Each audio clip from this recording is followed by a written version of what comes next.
Luke 15, the parable of the lost sheep. This is teachings of Jesus Christ.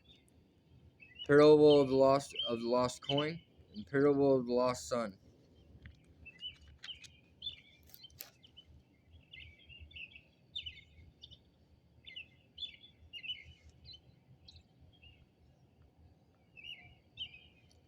Tax collectors and other notorious sinners often came to listen to Jesus teach. This made the Pharisees and teachers of religious law complain that he was associating with such sinful people, even eating with them. So Jesus told them this story. If a man has 100 sheep and one of them gets lost, what will he do? Won't he leave the 99 others in the wilderness and go to search for the one that is lost until he finds it? And when he has found it, he will joyfully carry it home on his shoulders. When he arrives, he will call together his friends and neighbors, saying, "Rejoice with me, because I have found my lost sheep." In the same way, there is more joy in heaven over one lost sinner who repents and returns to God than over 99 others who are righteous and haven't strayed away. The parable of the lost coin. Or suppose a woman has 10 silver coins and loses one. Won't she light a lamp and sweep the entire house and search carefully until she finds it? And when she finds it, she will call in her friends and neighbors and say, "Rejoice with me, because I have found my lost coin." In the same way, there is joy in the presence of God's angels when even one sinner repents.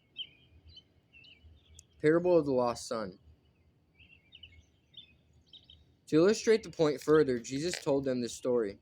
A man who had two sons, the younger son told his father, "I want my share of your estate now before you die." So his father agreed to divide his wealth between his sons.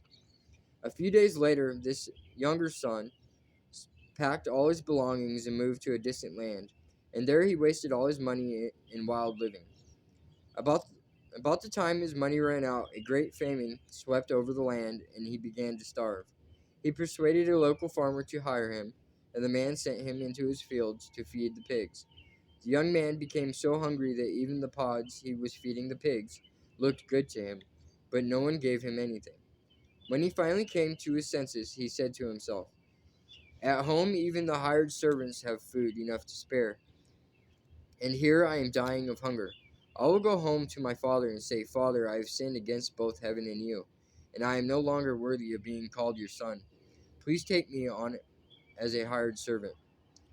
So he returned home to his father, and while he was still a long way off, his father saw him coming. Filled with love and compassion, he ran to his son, embraced him, and kissed him.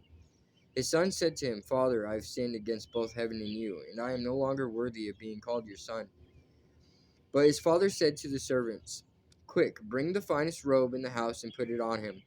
Get a ring for his finger and sandals for his feet, and kill the calf we have been fattening. We must celebrate with a feast, for this son of mine was dead and has now returned to life. He was lost, but now he is found." So the party began. Meanwhile, the older son was in the fields working. When he returned home, he heard music and dancing in the house, and he asked one of the servants what was going on. "Your brother is back," he was told, "and your father has killed the fattened calf we are celebrating because of his safe return." The older brother was angry and wouldn't go in. His father came out and begged him, but he replied, "All these years I've slaved for you and never once refused to do a single thing you told me to. And in all that time, you never gave me even one young goat for a feast with my friends. Yet when this son of yours comes back, after squandering your money on prostitutes, you celebrate by killing the fattened calf." His father said to him, "Look, dear son, you have always stayed by me, and everything I have is yours. We have to celebrate this happy day, for your brother was dead and has come back to life. He was lost, but now he is found."